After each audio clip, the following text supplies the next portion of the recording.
Hey, welcome to episode 2 of Boots, your go-to podcast for all things women football. Today we're dissecting the Women's Champions League.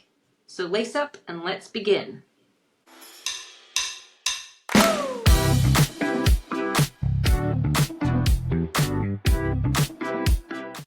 Hello, everybody. Welcome to episode 2. This week, my background is looking a little different, which we discussed briefly before the podcast, so I fixed it.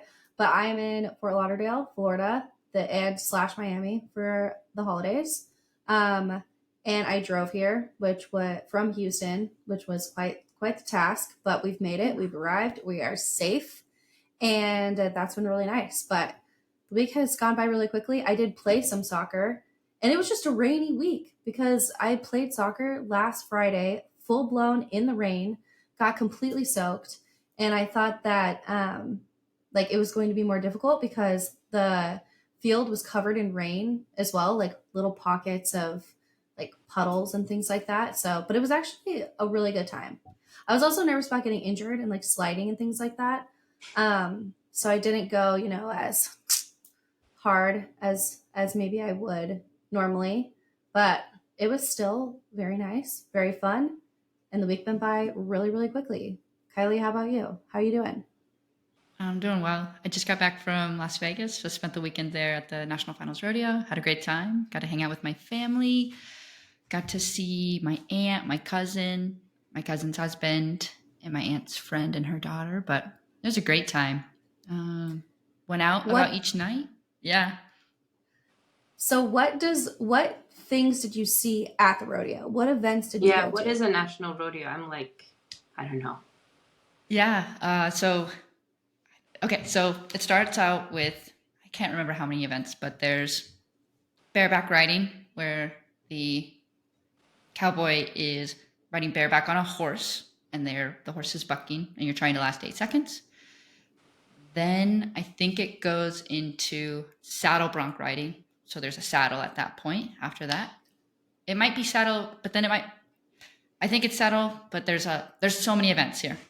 And then the next event is bulldogging. So bulldogging is where you've got a herding horse and a guy on a cowboy on a horse who are kind of going at the same time and herding this steer, and it's also called steer wrestling. The cowboy jumps off the horse, grabs the steer by the horns, and is wrestling that steer to the ground, and you're trying to see how fast you can do it. And I think the fastest time we saw was like 3.3 seconds. It was interesting. And then I think it's team roping after that. So team roping is where you have a guy, one of your partners ropes the horns of a steer or the head of a steer, and then the other ropes the back 2 legs, and then the time stops when both the horses are looking at each other, and the steer is confined by both those points. And then I think it's individual roping. So that's just where one person, I think it's called tie down. It's called tie down. And there's only one cowboy at that point. They release the steer. He ropes the head, and it's then still attached to the horse. The rope is, and then they run to the steer, and then they flip it over, and then they tie 3 legs together. At one of my first rodeos with my brother, it's like 2 raps and a hooey is what he says, but it's pretty fun to yell, like 2 raps and a hooey. Hooey, hooey. Yeah. Hooey. Yeah. Did you wear your boots? I wore my boots all weekend. Nice. Wait, there's two more events I have to get through. Wow. There's barrel racing, which is, I just didn't want to leave anybody out. Barrel racing, which is a female event, inclusive. Finally. Yeah. They're racing around the barrels, can't tip any over. The horses are so fast, it's pretty cool. And then the last event, which is the bull riding of the night, 8 seconds on a bull, and then it's judged after that. I think that's all the things, but yeah, I wore my cowgirl boots all weekend, had a great time. Had fun. I really just enjoyed spending time with my family. It was super fun to see them and hang out with them.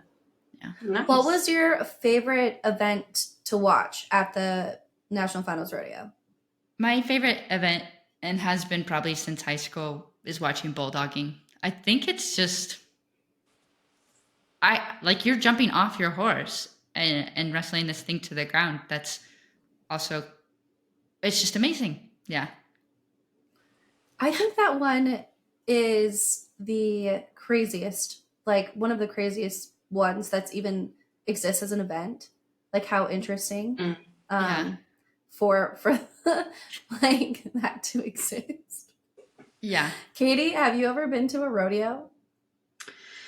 Yes, I have a few times, but not like in the UK. Obviously, when I was in Houston, we went to the rodeo. I went with work a couple of times as well. It's very American. Yes. Yeah, it is. Some of the names Yes. are kind of funny. They could have sounded like you were talking about something else.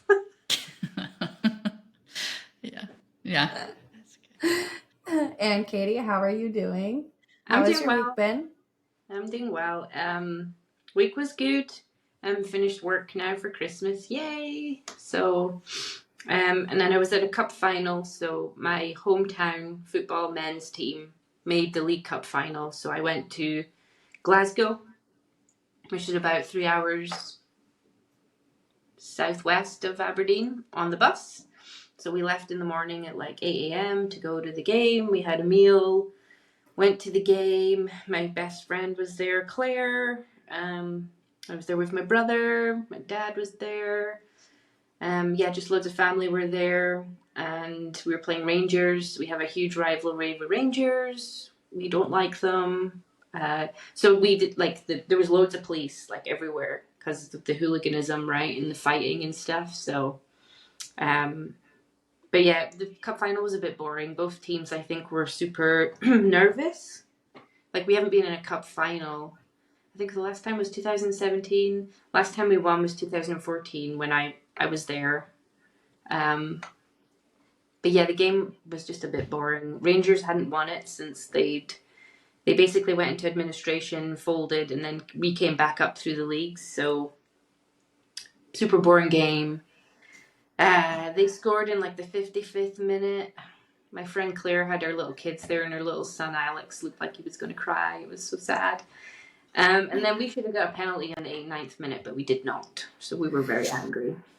Katie, And VAR sorry. was checked for violent conduct because there was a big like fight after it between the players. There was like 8 of them in the net, like pushing and shoving. And VAR came up for violent conduct, and it's like, well, what about the penalty check? Because that's why they were upset.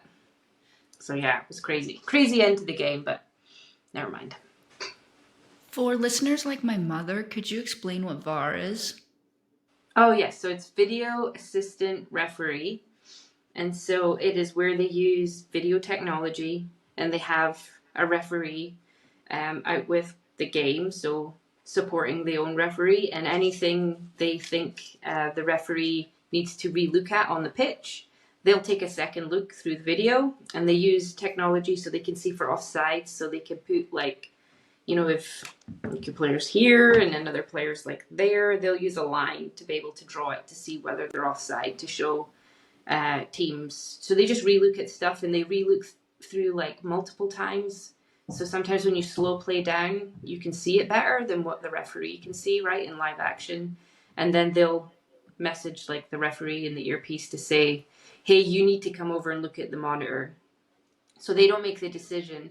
They make the referee on the pitch come over to look at the monitor, and then they discuss with the referee, and then the referee decides if it's going to be something changed from what he decided or whether he needs to like give a yellow card or give a penalty even though he didn't see the penalty, so that they make the right call. That's the whole point of VAR. But it doesn't always get it right. Still not a perfect system. Yeah. Still not a perfect system, and it's still not used right everywhere either. So, but the whole idea is to help, because football, I guess, has become so fast that it can be difficult for a referee and then I guess linesmen either side to see everything. So it's supposed to make it fairer, but there are still errors. Katie, when you say we, like referring to your team, can you give some context to your team, like what who they are, Yeah, why you support them? why I support them. Okay, so it's Aberdeen Football Club. They were established in 1903. You're just Yeah, rattling this off from memory. Okay, keep going. Amazing. so Aberdeen, they were the European champions in 1983. So I was born in 1985, but yeah, that's a fact that us Aberdonians always like to relay, even though I wasn't born. Um, Alex Ferguson, a lot of people know Alex Ferguson. He was a super successful football manager. He managed Manchester United. He was the one that managed Aberdeen when we won the European Cup. We beat Real Madrid in that final. Our home is Pittodrie. It's down at Aberdeen Beach. That's where our stadium is. It's about 21,000 capacity, and yeah, I've been what we say. I'm red till I'm dead. It's our home color is a full red strip, so we say that we're red till we're dead. We will always support Aberdeen, and I support them because I was born in Aberdeen, and my dad is a massive Aberdeen fan. Like his company sponsor them now, so yeah, it's just like through the blood. Apart from one cousin of mine who supports Rangers, so we all don't talk to him. Get it? Okay, and I have another question. Can you explain hooligan? Okay, Kylie, you're gonna have to Hooliganism. that one out. Yes, can you explain Hooliganism? that? Hooligan. I still can't say it. So it's like two sets of supporters. Like in our men's game, to be honest, I think in the women's game over this side of the world, fans don't sit together. So like if you supported Dash, Trista, and Kylie supported, let's pick another team, Angel City, you guys wouldn't be able to sit next to each other in the stadium. Like you get the away section would get a small amount of tickets, and then the rest is home support. And then hooliganism is like fan groups that basically we have big rivalries, right? We can't sit next to each other. Like I don't know where it stemmed from. I think it's just bad behavior in the history of football, right? People get so embroiled in it that it matters so much. That they used to organize fights, right, and turn up to places and fight each other. And so yeah, there's like they have flares. There was flares yesterday. I don't know why. That kind of stuff annoys me, right? So yeah, and like afterwards, they can be like we have to separate, right? So when we're walking away from Hampden or National Stadium, it was like I hope we don't bump into a Rangers fan, like like because people will get so upset. Like for instance, that decision we didn't get a penalty, so they see a Rangers fan, they'll just like. Urgh. Aggression. I'm not a fighter, by the way. I'm not a hooligan. Not all football fans are, but there's a group they they think like they enjoy that, right? Like, and they create a name for it, and it's all around Europe as well. Like we should do a section on it. It's kind of amazing. Like I can't remember. Usually they're called ultra supporters. So we have like the Aberdeen ultras. There's like AC Milan ultras. So like you guys should Google it. If you Google like a football club ultras, you'll find out about their hooliganism past and present. It's also like amazing to me that there are rivalries. Like you guys don't serve alcohol or beer in the stadiums because like you don't want people to continue to be inebriated during it to like even because it like fuel perpetuates the problem. Yeah. Yeah. Yeah, like there's some that like they make it a 12 p.m. kickoff, some teams, because they don't want them getting into the pubs early enough to get fueled up to try and combat the hooliganism, right? Mm-hmm. So in England, you can get beer at football stadium, but not during the game. You can't take it out to the stadium. So you can get it before the game. You have to drink it, but you can't take it out to the stadium. You can get it at halftime, but you can't take it out to the stadium. And that's it. But in Scotland, there is like no alcohol. That is so interesting and how wild, because here it's so common, right? I think at any sports event to drink alcohol, and that's like a big moneymaker for stadiums, and so it's kind of important to actually be able to sell alcohol here. I love And so it. for it to be so, like unsafe and to do so, that the stadium or like the clubs would lose out on like alcohol sales is so interesting. Yeah.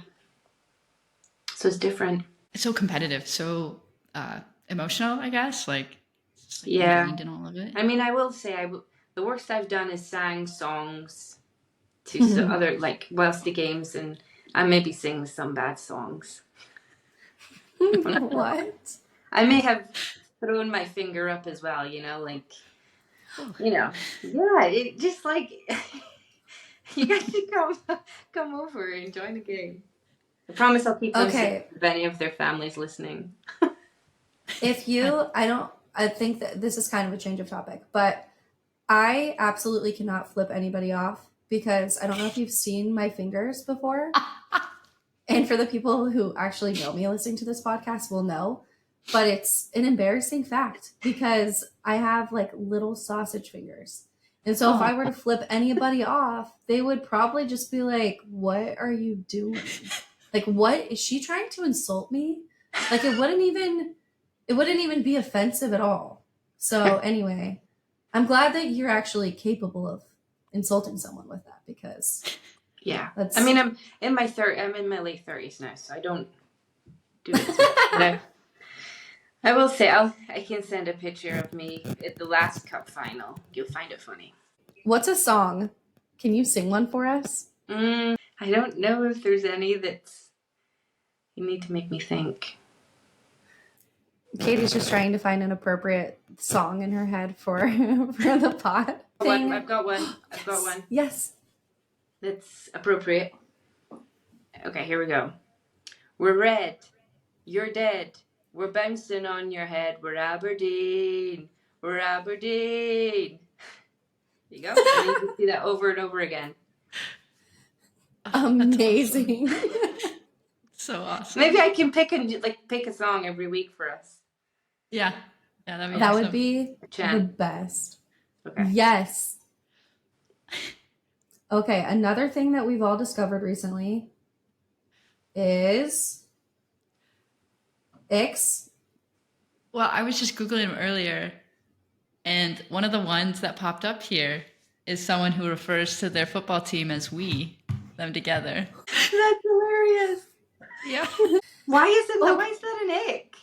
I don't know. Like, I'm part of that football team. It could be American football, like it's from Yahoo. Could so be. That's I don't know. funny. That's very ultra fan coded to say we. She's been a fan since 1903. Yeah. 1903, yeah. It's in her blood. Even the song is like about red and stuff. Like I get it. I think I would also say we, like as a, US Women's National Team fan or even a Dash fan, I would say we. But that's hilarious because there's so many different like quote unquote icks that people have. So interesting. Kylie, what's an ick? What is it? I have a few. Define it. Okay, define it for us. Oh, what's an ick? Something that like maybe if you're on a date with somebody and they do this, it's like immediately there's no second date, I guess, is what it would be. Or like they just cut, that's it. Didn't make the cut at all because of this like one thing. Yeah. Yep. Okay, so what would be your icks? I have a few, but one that like is probably top of mind if someone doesn't say like or acknowledge like someone who like, let's say we're out at a restaurant and someone comes and refills their water or something like that and they don't say thank you to like whomever the waitress or waiter is. That would be an immediate ick for me. Yeah, 100%. Another would be if they don't eat vegetables at all. That would be immediate ick. Like they're essential. You should know that. To get with Kylie, you need to like spinach or arugula. Spinach. Arugula for sure, 100%. Yeah. Arugula is a bomb. Do you have any icks, Trista? So I think this is just like a full-blown red flag. I don't when I was really thinking about it, I think there's a difference between an ick and a red flag. An ick is something that is just like you find kind of annoying. You're just like, ugh, like, ugh. And then a red flag is something that is just like waving in your face, like, oh, this is a hard no. Like, this is a really, really bad thing. I think it's like on levels. So Okay. when we were thinking of icks, one thing that I can't absolutely deal with is if somebody didn't like my dog or they were being weird with my dog. Like, if I introduced someone to my dog and they were just like, oh, hello, dog, and they weren't immediately obsessed with my dog, then that's kind of a problem for me because he's amazing and just like so fluffy and adorable and cute. And if you're immediately not like, oh my God, that's the cutest dog I've ever seen in my life, or that's not your energy, that's a problem. That is a problem. So, anyway. It's kind of an ick, or just like a bit like I think it's even stronger.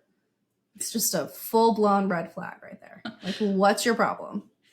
Totally. What if like it takes time for that relationship to build? Yeah, You're saying it has to be immediate? Well, it's going to definitely raise awareness for me if you're weird around my dog, because my dog will bring the energy. Like, the second you meet my dog, he's going to be so excited to meet you. So if you're not like matching the energy, at least like putting in effort to do so, you're just a weirdo. Okay, Katie, what are your icks? I don't know what I have. I mean, mine's are more normal. Maybe like they made like they're not weird. Like making a noise while they eat. Totally. Yeah, like I wouldn't be able to date someone that made loud noises whilst they ate. The other one You is know like what? being rude to restaurant staff. That would be another no way. Yeah. And if they talk about just themselves, you know, and don't ask you anything, like really self-involved.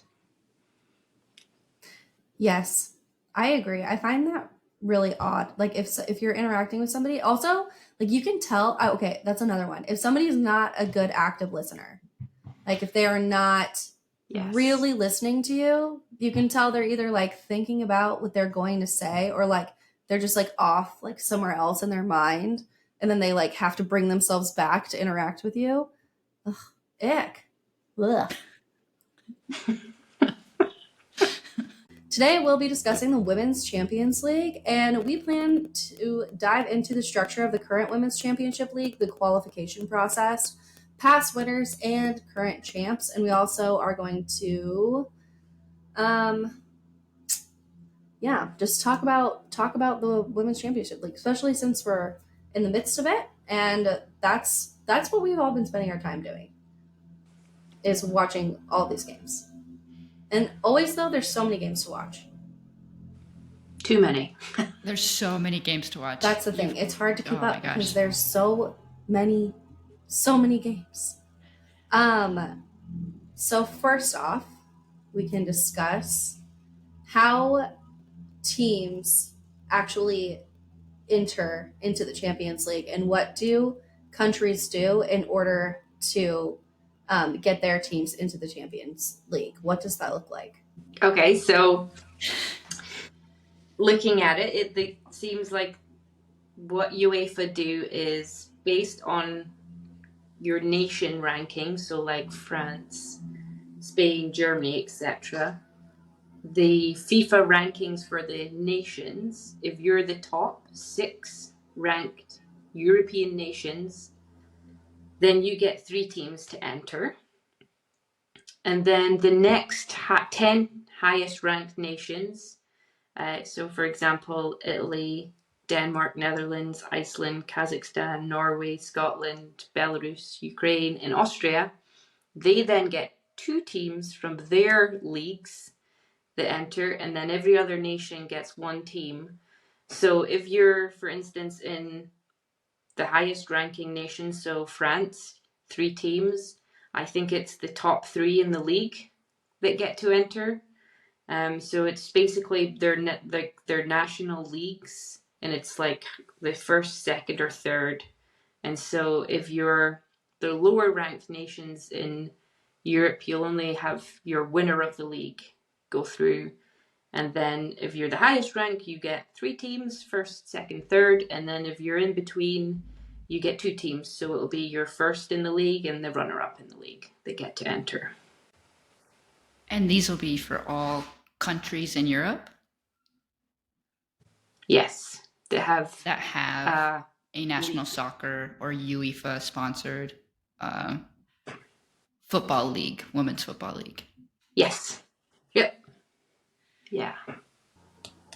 Interesting. So that's where we start. What do we think about that? I think it's so cool that, and this is also like part of why I started getting into F1 and similarly to Champions League. It's like, it's so many different countries coming together to play under a tournament format, and like the amount of travel involved is just so cool to me that like all of these teams get to go and play different places and bring like 2 different places together to watch this sporting event. I think it's so cool. Similarly, like F1 travels the globe and races. But yeah, so that's one of my favorite things probably about Champions League. Yeah. Yeah. What's your favorite thing, Trista? So I started to get into Champions League when I started to learn more about international players, and starting to understand where it is that they play, and then wanting to almost follow the players. So like, I'm a really big fan of Lindsay Horan. I'm like, where does she play? Oh, she plays for Lyon. I want to watch her play in her games. Like I already follow the NWSL here in the United States, but there's so many good players, and I want to watch them play outside of really big tournaments or just for their national team.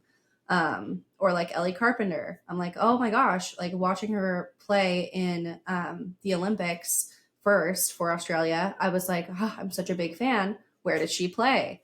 And it turns out they are teammates. So wild.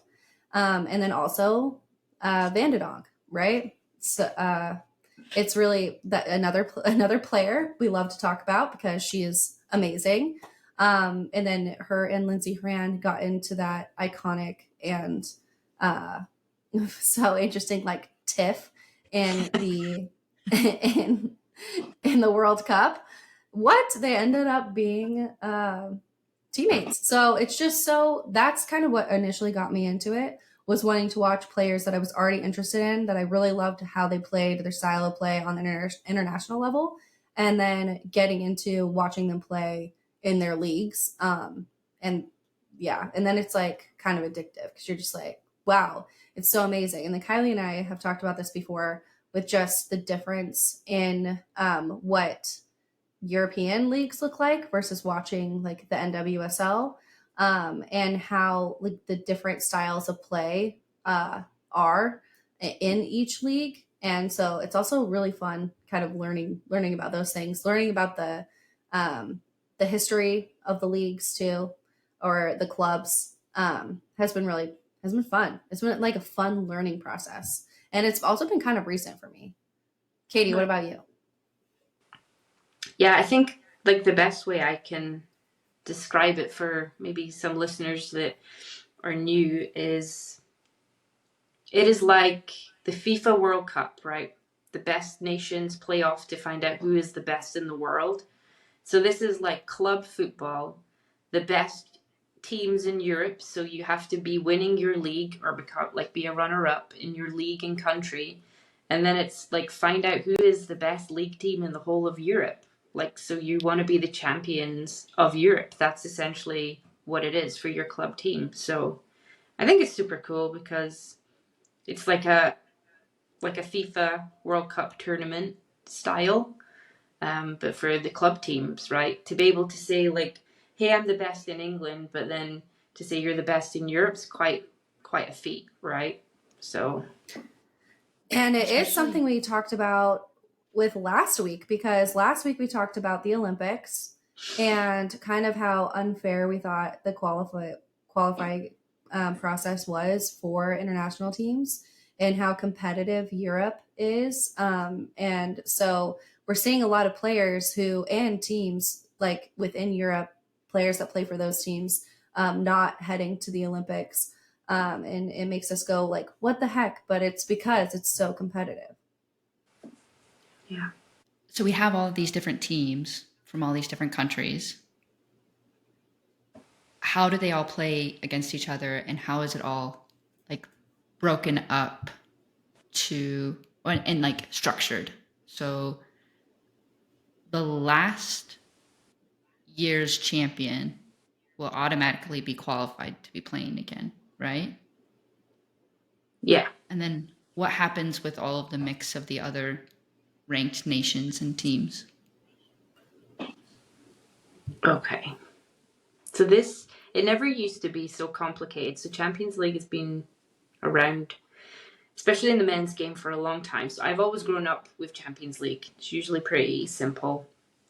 But for the women's format of it, it's actually quite complicated. So let me try and see if I can explain as best as I can. So it's a group stage format is essentially the tournament like the World Cup. You get put into leagues, 4 teams, but you have to qualify to get into that group stage. So even though you may have qualified for Champions League, there's another qualification to get to the final group stage where the competition starts to get more serious. So they have 2 rounds before the group stage, which they call the Champions Path, is one of the rounds, and then the other is the League Path.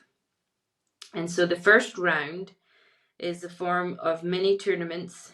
They feature, so the Champions Path and the League Path, mini tournaments, they feature 2 semi-finals, a third place match, and a final. And then the second round, teams qualify from round 1 and the pre-qualified teams. So I think I've missed something here. There's pre-qualified teams. So those are teams that are the top nations, the 6 highest nations. So for instance, France, Germany, Spain, England, Sweden, and Czechia. The teams that come top of their league automatically qualify for the group stage. They don't have to go into this Champions Path or League Path. So then once you're in your Champions Path and League Path, like I said, it's a tournament format. The second round in the teams qualify from round 1, and the pre-qualified teams, they play 1 game and then they play it over 2 legs, with the winners advancing to the group stage. So it's kind of like, think of it as like your World Cup qualifiers, where you have to play off. So even though you qualify for Champions League, you still have another qualification to get to the group stage, and it depends on where you are and how well ranked your nation is, to the level of how far you have to go through that, and you have to win to be able to go through. I think I've made that extremely confusing. I think you did a really good job explaining that, because and also within explaining that, it's crazy how complex and complicated it is. It's like, wow, it takes all of this that goes into a tournament. Like, wild. Right, and that's all even just before getting into the group stage. That's wild. Yep. Yeah. And the crazy thing is, so I think of England here. Chelsea won the WSL, so they qualified to group stage. So they automatically bypass and get into the competition. Arsenal and Man United had to go through these qualifiers, and they went through qualifiers with other teams from like France, Spain, other European teams, and both of them went out and didn't even make the group stage. It's baffling, yeah. And everybody kind of assumes like Arsenal's a huge women's team, and they didn't even make it. Wild. So interesting. Yeah. How all of that works, honestly. So And I guess so when we talk about groups, so when you go into the group stage, there's 4 teams in your league. So you play each team twice. So I think you play 6 matches. 6. You play home and then you play them away. So 4 teams, 6 matches, because there's 3 other teams with you. And then I think it's the winner and the runners-up of that league go into the quarterfinals, and then it becomes like a knockout, right? And then quarterfinals, semifinals, and finals. Yeah. And then And the so how quarters and you... the semifinals are played over 2 legs as well. 2 legs means home and away. Oh, so is it... What does that mean? Yeah. You play them So home like and you play them away? yeah, so when you get out of your group stages, you go into the quarterfinals. So it might be, say, Barcelona versus Chelsea. They will play one match at London, and they'll play one match in Barcelona, Spain. And it's both scores count. So if it's 1-0 in London and they play in Barcelona and Barcelona win 2-0, then the aggregate score is 2-1, so Barcelona win and go through. To even get there, so like So interesting. the rankings that can come from group stage, when you win a game in group stage, you get essentially 3 points towards your total. If you tie, you get 1 point towards your total. And if you draw, you get 0. So it's the summation of the points that you've made from those 6 matches of group stage. That's your points ranking to get you into the knockout phases of the tournament phase that Katie's talking about right now. After, Yes. let's say you're tied on points, then it goes into something called goal differential. And so that's how many goals you've scored. And then you subtract the amount of goals you've also let in. And then that'll put you above someone that you're also tied with on your score in the group stage. And so that's how you get past group stage, though. And that's a kind of a common format that runs through all of any kind of football fixture. Yeah. Yeah. Mm-hmm. So interesting. So some of our historic winners are Lyon winning 8 times, Frankfurt winning 4 times, and Barcelona winning twice. And what is currently happening right now within our Champions League? Yeah. So currently, Champions League plays every Wednesday and Thursday, and sometimes it's Tuesdays and Wednesdays, I think, for me. Or maybe just every Wednesday, Thursday. But we have our 4 groups, right? And the first group is Group A. We've got Barcelona, they're from Spain. Benfica, which is from Portugal. Eintracht Frankfurt, which is from Germany. And then Rosengard from Sweden. So that's all in Group A. Those guys are playing each other. At this time, 3 games have happened. And so we're on the second half of that starting this week. Group B, we've got Lyon from France, Brann from Norway, SKN St. Polten from Austria, and Slavia Praha from Czechoslovakia. Group C, we've got Bayern Munich from Germany, Roma from Italy, Ajax from Netherlands, and PSG Paris Saint-Germain from France. And then Group D, we've got Haken from Sweden, Chelsea from England, Paris FC from France, and Real Madrid from Spain. So we've talked about a few players from Lyon already, right? We've talked about Lindsey Horan, who plays for Lyon. We've talked about Ellie Carpenter, who plays for Lyon. We've talked about Daniel Van de Donk last week and this week, who plays for Lyon. So Lyon is quite a powerhouse. Yeah, having 8 Champions League titles gone. The most recent winners are Barcelona, though. So a lot of good Barcelona players. Even the 3 finalists for the FIFA Best Player of the Year are all from... No, 2 of them are from Barcelona, because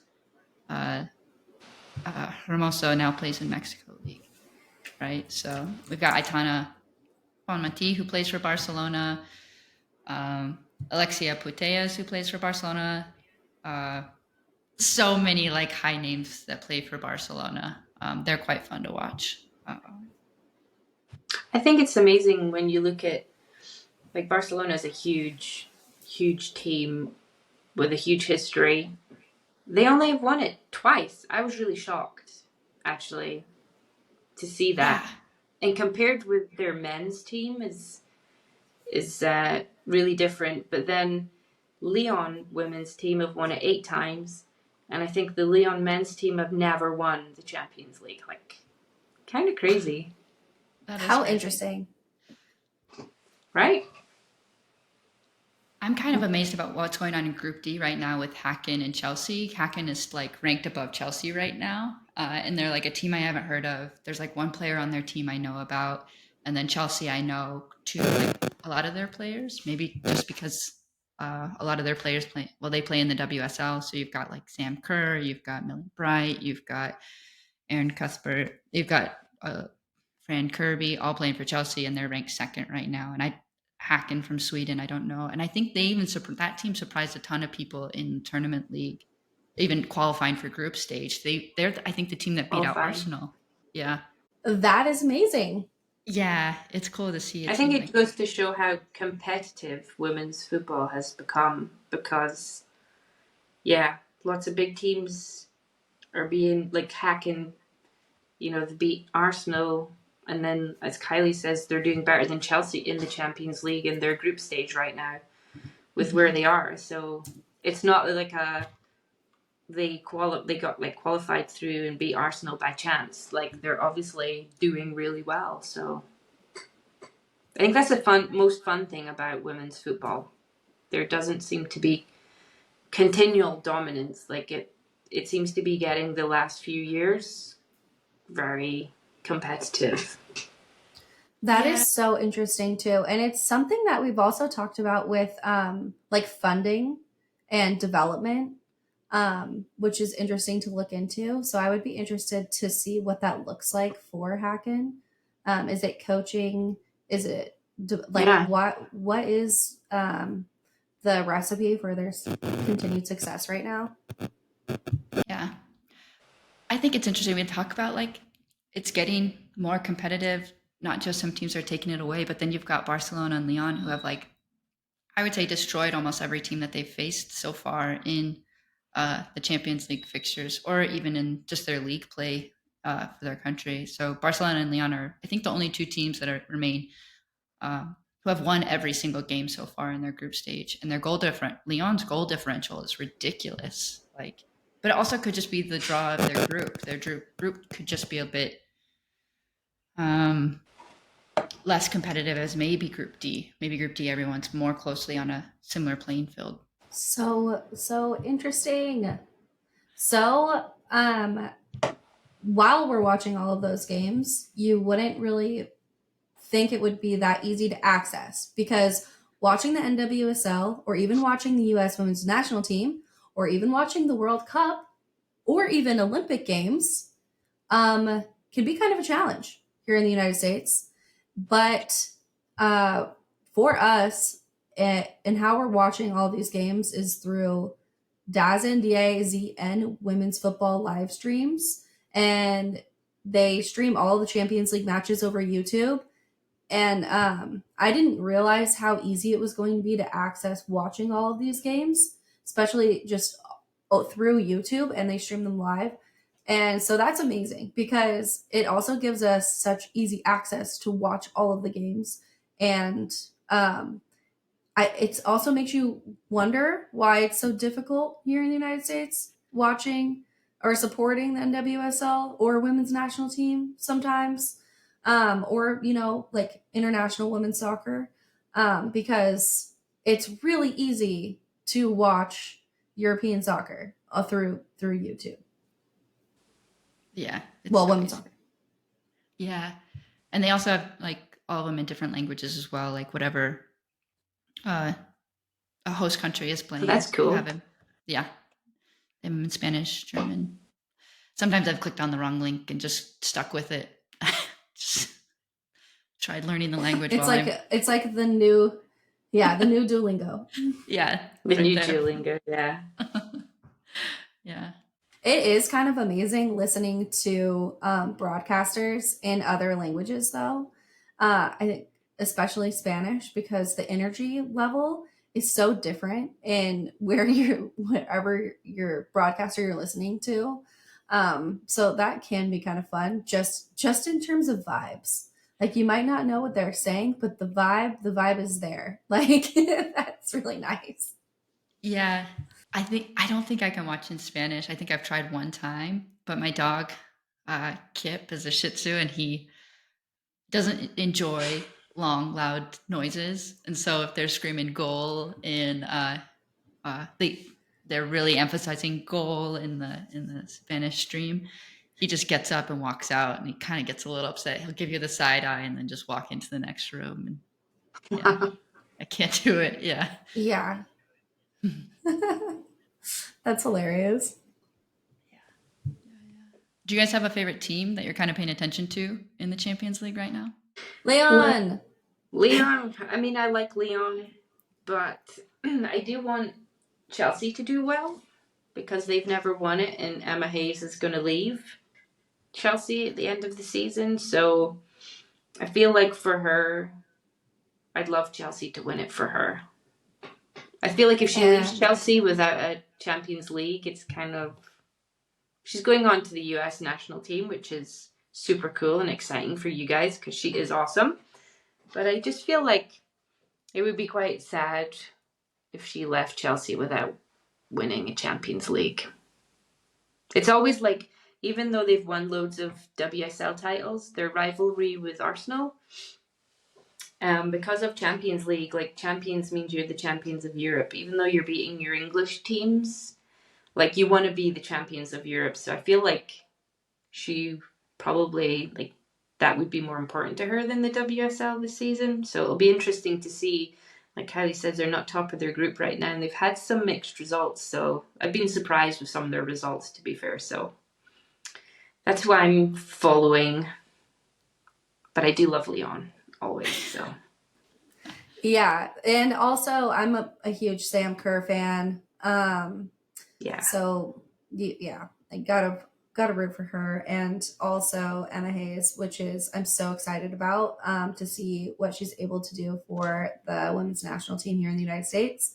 So yes, I'm a fan, but I'm just a really big fan of a lot of the players in Lyon, and even though they've been a powerhouse and they've won so often, it's not like all of the players that are currently on the team have won all of those titles. So I am just rooting for them. And there's also because I love watching them play. They play so brilliantly as a team, and it's beautiful to watch. Yeah. Leon is fun to watch, I would say too. Yeah. I'm going for Barcelona. I want back-to-back champs. I thoroughly enjoy watching every person on their team play. Yeah. Who's your favorite to watch on the team? I like watching Aitana Bonmatí. Like I didn't know her until like the World Cup, right? And then she gets the Ballon d'Or. Balloon d'Or. The Ballon d'Or. Ballon d'Or. Ballon d'Or. Ballon d'Or. Thank you. I keep looking at it. I always want to say balloon, but it's definitely not balloon. But she won that this year, right? And she's up for a lot of awards, and I had no idea who she was. But like after playing soccer that one time, I don't know how she moves the ball so well with her feet, and how she has that good of control. It's just amazing to me. So I like watching her. I like watching Lucy Bronze, one of their defenders, right back, left back. I don't know. Kara Walsh, I like watching. Paraluea. She scored a lot of goals in the World Cup, and that's where Tristan and I first saw her. And we were like, oh my gosh, she's so young and already scored all these goals and got Spain out of some like tricky situations and got them past some qualifying stuff. Yeah. So she's fun to watch. I don't know. They're all amazing. Yeah. So that's going to be my team. Quick sidebar on the Emma Hayes thing, though. I'm so excited to see her come for the U.S. though, and get the same pay as our men's coach. I just love that. That's nowhere else in national team coaches as far as women's head coaches go. So that was just awesome to see. It just makes you pretty excited. Yeah. That is amazing to see. And also, yeah, just really, really, really exciting. Katie, do you have a player or multiple players that you like watching most from Chelsea? I like Erin Cuthbert. So she's Scottish, so of course I like Erin Cuthbert. I like, who else do I like from Chelsea? Sam Kerr, of course. I think she's amazing. I think she's been struggling with injuries of late, though. She hasn't quite hit form this season. And she missed some of the World Cup, right, as well. But she did score that amazing goal there. I can't remember her first name, but she's from Norway. Greiton. Greiton. I like her. She's a midfielder. She sets up a lot of goals. She works really hard. I like Millie Bright. Think she's always super physical. I think she leads the captaincy of the Chelsea team like superbly. She took on the captaincy of England in the World Cup because Leah Williamson was injured, and I think she's just like a natural leader. And then there's they bought Fisher from the US. Yeah, Mia Fisher. I don't know if you guys are like, yeah. I didn't know she was from the US, but yeah, she's been fun to watch this season too. Yeah, so she went down and played in the Mexico League and then went over there. She hasn't really played in the NWSL. And then she wasn't I hadn't even heard getting... of her, and I Googled her. She also, wasn't getting called up to the women's national team until very recently. And she has been playing. And I think when she got her first cap recently, she scored a goal in that game. And she does like a fun goal celebration like this. And her nickname is also Big Fish, which is really cute. So yeah, That's rooting for her. cool. And also I would love to see more of her on the US women's national team because I think she's such a, and also like more on the field for Chelsea too, which would be cool. She's also so strong and like a go-getter type of player. And I think the US could really benefit from her like energy. So yeah, really exciting player. Yeah, I'm excited to see what Emma does for the US team because after the World Cup, like she's an amazing coach. So a little jealous because it's you guys have dominated the world for forever, so it was fun to kind of see you guys get knocked out a little. And now you're going to get Emma Hayes, and I'm sure she's going to turn it all around because I feel like you're in this like real changing moment of your US team, right? Rapinoe's retired, Krieger's retired. You got a lot of new ones coming up, so I think it's a good time to make a good new appointment. So I think Emma Hayes is very smart.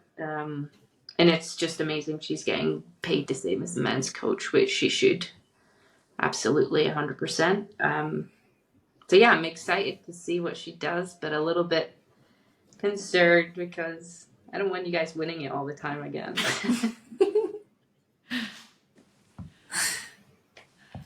Well, we'll see what happens, but I would love to see us us as in the US. I am a part of the team. Did you just say we? Us, we. If that's your ick, I'm so sorry because I fully will continue to say that. I think that's a ridiculous ick. You're just part of the team because you love it. Like you're passionate. Yes. I am invested. I love the 100%. team. Yeah, so I hope that we continue to do well, like following having Emma Hayes, and then also a lot of really new exciting players. Yeah, because they just brought in someone from PSG also on the women's national team. She just got her first cap. Corbin. Ooh. Yeah. What is her last super name? Exciting. Yes. I'll look it up. I can't remember it either. We'll look it up. But we did just watch her go in for the women's national team. And then we were like, who is that? And then we were researching her and realized that she played for PSG. And we were like, whoa, that's super cool. So yeah, now we're watching her play in the Champions League. And like we're supporting her because we know that she's from the US. That's really exciting.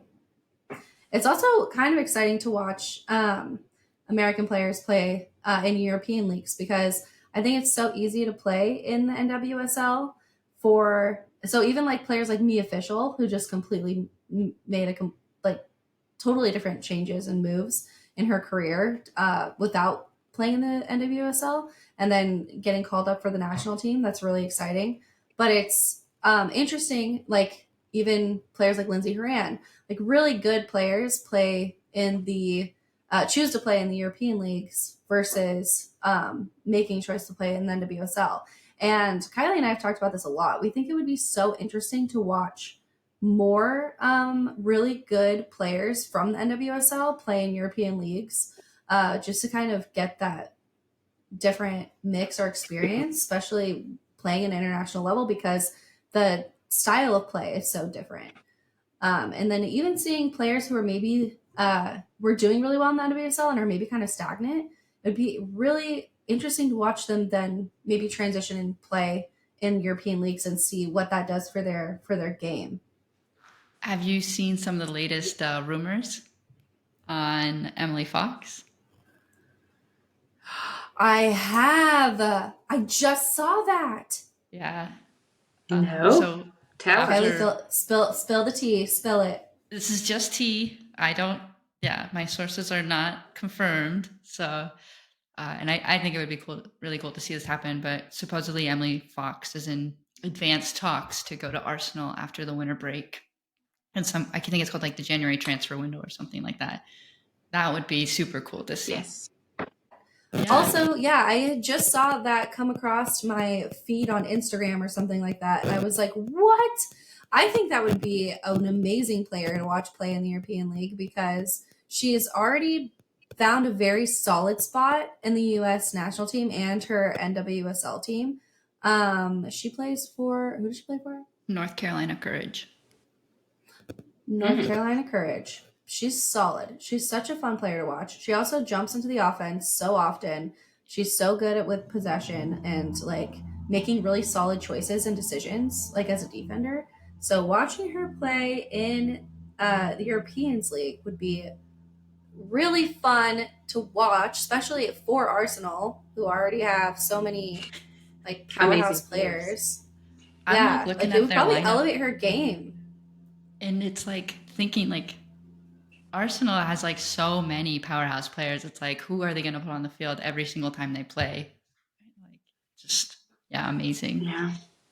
It would be so interesting to see how Emily Fox fits into the dynamics of the team that's already there, especially with so many talented players. And also, like when you're constantly surrounded by amazing players, training with those players, like playing really competitive games, that can change your play so much. So that would be really exciting, actually. Yeah. Keeping up with the Arsenal T, Mary Earps is supposedly going over there for being a goalie. More tea. Yeah, that would be amazing for them. Yeah. I feel like for them that would be amazing. Goalie is maybe one of Arsenal's weaker areas, I think. So I think if Mary like that to me makes sense. Like they want to strengthen there, so that would be a big coup for Arsenal. So I like how we how continuing to talk about Arsenal, even though like they're not in the Champions League. You know, like yeah. But they're not. But they have so many amazing players. They're making big moves, and also like they will. We know that they have like the potential to be successful. Like they will, of course, and especially with how prolific their club is. Like especially like the men's side as well. And now all these amazing players that play for Arsenal, like we'll see them be successful probably. Yeah. I think it just kind of goes to show a bit of like what they were going through at the beginning of qualifying for the group stage of Champions League, maybe with all the injuries they were kind of working through and figuring out the lineups that they had to do. Yeah. Because they went through like 3 ACL tears in 1 year, I think, minimum, because that's Leah Williamson, Vivian Miedema, and Beth Mead. I think there was I don't know if Kim Little was injured at some point for any of those games either, but yeah, Kim was injured, and then they had another big injury as well. I can't remember who it was. I'm sure they got another ACL injury. I'm sure they've had 4. Yeah, I thought it was 4, but I didn't. I can't remember who it is, but someone's off with Leah. Leah's kind of like, you see them on their Instagrams, like they're getting back into stuff together.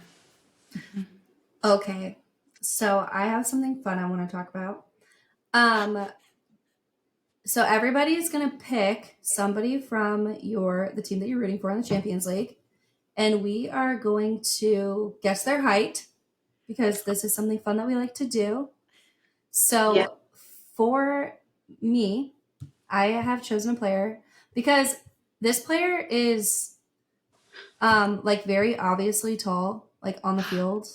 And so I just want to know, like, how tall do you think Wendy Renard is? I knew you were going to say her. Yeah. I knew someone was going to say that this week. I didn't Google it, though, but I was like, I bet you she's going to pop up because she does look super tall. I know. Defender, right? She's a defender. Yes. She's French. Yes. Black woman. She's amazing. Yes. Captain of the French team, I think, as well, right? And Lyon. The captain of Lyon? Yep. Yeah. Okay. Yes. The super captain, club and country. It's super captain. She's got a cape and everything. Yeah. That would be the best. I mean, how she wears her hair is already iconic. So I just love her. Like, she's an automatic presence on the field. Like, the second you even probably see her enter the stadium, your eyes are just like on her, right? I bet. Or can you even imagine, seeing, like, playing against her, I think would just be awful. Like, you see her in the lineup and you're just like, oh no. Like, okay, how tall do you think she is? Okay, so we found out last week Lindsay Horan's 5'9". She's on the same team as Lindsay Horan. So it's definitely taller than 5'9". So I'm thinking 6'1". Good guess. Interesting. 6 foot. Okay. 6 foot. Okay. So obviously I looked it up, so I'm not going to throw my hat into the guess or into the ring to guess, but I did make a guess before I looked it up, and I also guessed 6 foot.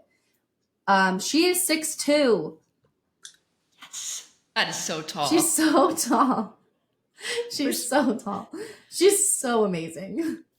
Oh, this is amazing. Think about her eye-foot coordination and how far her eyes are away from her feet. That's amazing. I know. You know what? Yes, that is amazing. And, very interesting to have thought of. And also, I wonder how many other players are that tall in the league. It's not many. I wonder if she's like the tallest. Maybe. I wonder if she's like the tallest in the world. Maybe. In terms of women's soccer.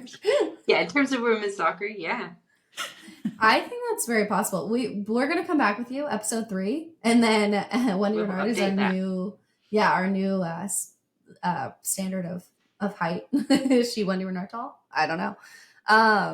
So that's who I chose to bring to you all, because also, we had to know, because she was obviously very tall on the field, and amazing, and a really phenomenal player, like phenomenal, so fun to watch.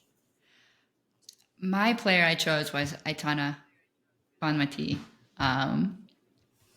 Again, plays on Barcelona. How tall do y'all think she is? We've already talked about how amazing she is, how she controls the ball so well, so fluidly. It's like she is one with it, or she's got magnets in her shoes and it's just always attached to it. That's what it looks like. We're onto her. I'm gonna guess 5'3". Are you back to your perfect height situation? Yes. Yeah. Katie's like, I'm 5'3". She's 5'3". We're all pocket size. That's how good she's as good at football as what I was. So yeah, 5'3". Amazing. Yes. I think she's 5'4". I'm gonna say something different than Katie. Katie does win here. She's 5'3". So we've got 3 people that we know now who are 5'3". Bonmati, Katie, and Daniel Van de Donk. Wow. Classic height. Well, those are 2 of, I guess 3 of my favorite players. Thank you, Tristan. Yeah, that was gonna be really weird if I was like, those are two of my favorite players. I had to switch it up. Okay. So I'm gonna put out there Sam Kerr. She plays for Chelsea. She's captain of the Australia team. She's a forward. I think it's kind of tricky actually because she looks tall, but how tall is she really? She does score with her head a lot. She does. She's also with Christy Mewis, who is pretty tall. And Christy's I think tall. they look Good like, comparison. yeah, I mean, her sister Sam is like really tall. Sam is And tall. so Christy's pretty tall. Yeah, and Christy's, I think, shorter than Sam, not Sam Kerr, Sam Mewis. And, but I still think she's like fairly tall. I mean, they're sisters at the end of the day. So I don't think she's like that small. And also, so going off of the Mewis sisters, I know that's like kind of, This detective work. You need a point of reference. Yeah, we needed to find a reference there. I'm gonna go with, I think Sam Kerr is 5'8". 5'8". Yes. I don't think she's that tall. 5'6". Kylie's right. She's the same height as Kylie. Yeah, definitely. Good job, Kylie. Thank you. Good job. So actually, that's really impressive with how many balls she wins out of the air. Yeah. Because she does. And all of the headers she has. Also, we've seen her goal celebration, right? Just doing the backflip casually. So we should have known that she can also jump. Like, she's got hops. Yeah. And she's like a super athlete. True. Yeah. Anybody willing to just do a backflip So impressive for a goal celebration, I think, risk their lives just to celebrate is amazing. Super athlete. Yeah, and she just does it. You're like, what? It's amazing. How? Love that. Oh, man, I did not do well today, and I really like this game. So that's sad. Hopefully, I'll do better next week. But now we have more points of reference. No, we do. So it is should get easier. Mm-hmm. Yeah. And so obviously now Chrissy Mewis has to be I have to know her height, and I won't look it up in advance, so we can all guess together next week. Okay, I already guessed. And also, this is okay. So Kylie gets in her head. Good, Kylie. But also, you're going to have more points of reference because everybody is going to be watching the Under Pressure women's soccer documentary about the U.S. women's team in the World Cup, which is a little bit of what we'll be talking about next week as well, because I just watched it. Kylie's watched half of it. Katie is thrilled to watch it. And so, yeah, and Kristen Mewis is a big part of the documentary, which is amazing because I love her. So that's going to be really exciting for us to talk about. And I can't wait till you watch it. Yes. I'm excited because I forgot about it. I remember saw before I left the US that it was coming. And I just, with everything, I completely slipped my mind that there was like another soccer football documentary out there. So thank you for reminding me, because those are my favorite to watch. Yes. It's so good. I loved it. And also, like, some of the other things I'm seeing on like Instagram, TikTok, people have very mixed reviews. Like, a lot of people are saying they only like the first 2 episodes or like parts of it. And for me, I loved the whole thing. So I can't wait to hear what your opinions are. And for anybody else who's wants to have an opinion, watch it before next week. Yes. Hopefully you all learned a little bit about the Champions League, some of our Icks today, and enjoyed learning the heights of different players on different teams. Please rate and review us wherever you listen to your podcasts, on either Spotify or YouTube. We'd love to hear what you think, and don't forget to subscribe. Have a good day. Thank you. Thank you. Thank you for listening.